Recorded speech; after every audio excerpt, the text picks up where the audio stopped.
aujourd'hui, le président Macky Sall, au lieu de présenter un bilan, court derrière des investitures.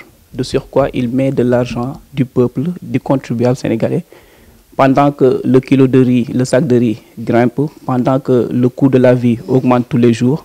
Au lieu de présenter un bilan après 5 années de mandat légal, plus 2 ans de forfaiture, voilà qu'il se met à courir derrière des investitures. Ce que nous déplorons malheureusement pour un pays comme le Sénégal qui aspire au développement, un président qui est considéré comme un président avec un gouvernement qui n'a pas de tripes.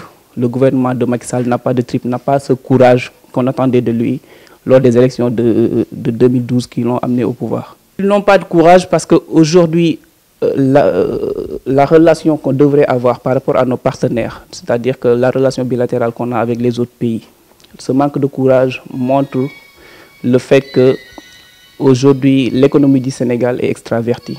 C'est-à-dire qu'on nous parle certes d'un bond au niveau de la croissance économique du pays, qui est estimée entre 6 et 7%. Malheureusement, cette croissance n'est pas ressentie au niveau du Sénégal. C'est-à-dire que cette croissance est générée par les entreprises extérieures. C'est-à-dire que ce sont les multinationaux qui génèrent cette croissance. Malheureusement pour le Sénégalais lambda que nous sommes, nous ne ressentons pas cette croissance au niveau de l'État du Sénégal, à l'intérieur du pays. C'est un ensemble, hein, parce qu'en fait, cette dérive, je pense, ça a commencé depuis 2012, depuis qu'il est arrivé au pouvoir, en essayant d'intimider ses collaborateurs du moment, disons, ses collaborateurs de l'époque, en essayant de les écarter du pouvoir, après les avoir gagnés avec eux. Ce qui avait fait que le Rewmi, ayant compris son jeu politique, avait déjà quitté dès l'année 2013. Cette intimidation a continué avec ses adversaires politiques potentiellement, en l'occurrence Khalifa Sall, Karim Wade et autres, et qui s'est même déployé jusqu'à vouloir attaquer la société civile sénégalaise. C'est malheureux quand même pour un pays qui connaît le Sénégal, où les droits de l'homiste ont joué un rôle éminemment pour son élection. Ce sont ces mêmes mouvements qui étaient là en 2012 pour faire part à Abdoulaye Wade, pour éviter ce qu'on appelait à l'époque la dévolution monarchique.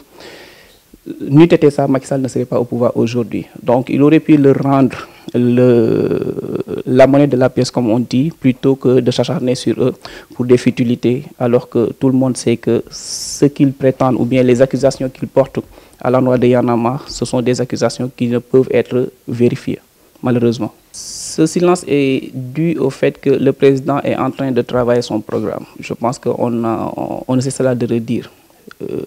Le président Idrissa Seck a pris du recul pour pouvoir peaufiner son programme et proposer une solution alternative aux Sénégalais.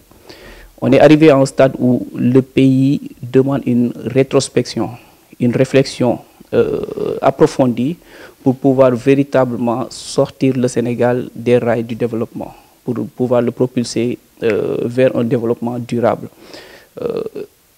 Idrissa est en train de travailler avec son équipe. Je pense que bientôt, vous allez avoir un aperçu du programme, parce que, étant dans le cabinet de la SECAR qui travaille sur ce programme, je pense qu'on est très bien avancé là-dessus et bientôt, Inch'Allah, le président va donner un aperçu du programme aux Sénégalais. Le problème de Maka et Baka, on ne va pas y revenir. C'est des choses qui sont passées, malheureusement, qui a été mal interprétées par certaines couches de la population. Aujourd'hui, Dieu a fait que nous avons eu raison d'eux, parce que tout le monde a compris au finish que c'était une cabale politique contre sa personne, comme ça a toujours été depuis 2007 jusqu'à maintenant.